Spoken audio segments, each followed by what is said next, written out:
ჩვენ ნახეთ რომ როდესაც მან გააკრა სტიკერი პოლიციელ სურგზე და არ მგონია ეს ახლა ნორმალური საქციელი რა გითხრათ, მას ადმინისტრაციული წესით დააკავეს და იქვე გაუშვეს და ამის შემდეგ ამას მოყვა მეორე ქმედება რაღაც 1 საათში თუ 2 საათში და როგორც ჩანს სწორედ აი ამ ესეთი მოკლე დროში მომხდარი ორი ქმედების გამო გადაწყვიტა სასამართლომ რომ სასჯელი ყოფილიყო არა გირაო ან რაიმე სხვა, არამედ ყოფილიყო პატიმრობა და ახლა სასამართლოს გადაწყვეტილებაში მე ეჭვის შეტანას ვერ დავიწყებ.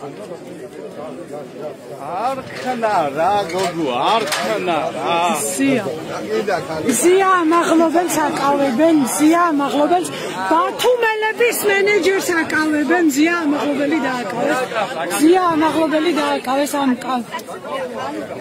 ზია ამაღლობელი დააკავეს ახლახანს ბათუმელების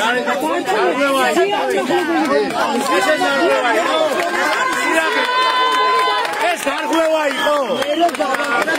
ღვევა იყო.